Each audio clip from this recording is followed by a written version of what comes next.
Assalamualaikum warahmatullahi wabarakatuh. Perkenalkan, nama saya Neni Sari Putri Juwana dari kelas 4E. Di video ini saya akan menjelaskan atau melanjutkan dari algoritma penjadwalan dalam sistem operasi. Yang pertama yaitu round robin. Round robin adalah salah satu algoritma penjadwalan yang menggilir proses secara berurutan. Dalam algoritma ini, setiap proses akan mendapatkan waktu dari CPU yang kita sebut dengan time quantum. Time quantum adalah suatu satuan waktu. Time quantum inilah yang menentukan proses mana yang akan dikerjakan terlebih dahulu oleh CPU dan kemudian proses mana yang akan dilakukan berikutnya. Proses ini mencakup adil karena tidak ada proses yang diprioritaskan. Semua proses mendapatkan jatah waktu yang sama dari CPU yaitu 1/n dan tidak akan menunggu waktu lebih lama dari n dikurang 1 Q, di mana Q adalah lama 1 kuantum. Adapun permasalahan algoritma round robin. Yang pertama, permasalahan utamanya adalah menentukan besarnya TQ. Jika TQ yang ditentukan terlalu kecil, maka sebagian besar proses tidak akan selesai. Yang kedua, akibatnya akan menjadi banyak switch. Yang ketiga, sebaliknya, jika TQ yang ditentukan terlalu besar, algoritma round robin akan berjalan seperti VCVS.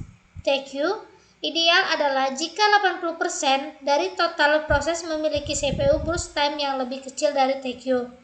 Adapun urutan kejadian proses round robin. Urutan kejadiannya yang pertama, proses pertama terpilih menuju time reset untuk interrupt proses setelah 1 kuantum, lalu menuju dispatcher disiapkan guna memiliki proses berikutnya, dan menuju suatu proses masih berjalan pada akhir kuantum.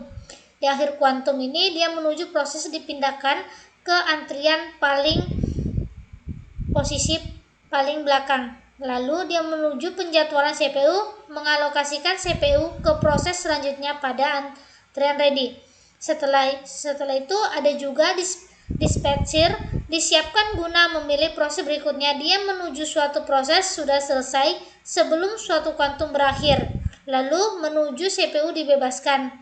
Dan dia menuju penjadwalan CPU, mengalokasikan CPU ke proses selanjutnya pada antrian ready. Adapun contoh urutan suatu proses dengan menggunakan algoritma round robin, bisa kita lihat contoh proses P1, P2, dan P3 ada durasi, urutan, dan kedatangan.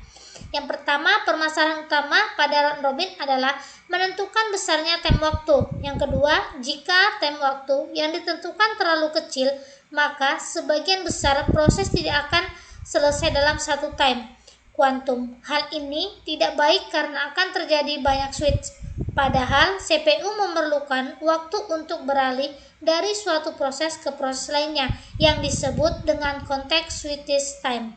Sebaliknya, jika time kuantum terlalu besar, algoritma round robin akan berjalan seperti algoritma first come first served. Time kuantum yang ideal adalah jika 80% dari total proses CPU first time yang lebih kecil dari 1 time kuantum. Adapun pengertian priority scheduling. Priority scheduling merupakan algoritma penjadwalan yang mendahulukan proses yang memiliki priority tinggi. Setiap proses memiliki prioritasnya masing-masing. Beberapa karakteristik priority antara lain. Yang pertama, time limit. Yang kedua, memory requirement. Yang ketiga, akses file. Yang keempat, perbandingan antara 1/0 burst dengan CPU burst. Yang terakhir, tingkat kepentingan proses. Berikut contoh analisis algoritma priority scheduling. Bisa kita lihat pada gambar di atas gambar ini bahwa proses dengan algoritma priority scheduling yang dieksekusi terlebih dahulu yakni P2 dengan priority tertinggi dan dengan penyelesaian 8. Setelah P2, maka akan dilanjutkan dengan P4 yang memiliki prioritas tinggi. Berikutnya dengan durasi pengerjaan sebesar 3. Kemudian disusul dengan pekerjaan P3 dengan waktu 7. Dan yang terakhir, pengerjaan P1 dengan durasi 6. Kelemahan pada priority scheduling adalah tempat terjadinya indefinite blocking atau starvation, yaitu proses dengan prioritas rendah berkemungkinan untuk tidak dieksekusi jika terhadap proses lain yang memiliki prioritas lebih tinggi darinya. Solusi dari permasalahan ini adalah egging, yaitu meningkatkan prioritas dari setiap proses yang menunggu dalam queue secara bertahap. Adapun kelemahan priority scheduling, terjadinya infinite blocking atau starvation, yaitu suatu proses dengan prioritas yang rendah memiliki kemungkinan tidak pernah dieksekusi jika proses lainnya yang memiliki prioritas lebih tinggi. Solusi dari starvation adalah egging, yaitu meningkatkan prioritas dari setiap proses yang menunggu dalam queue secara bertahap.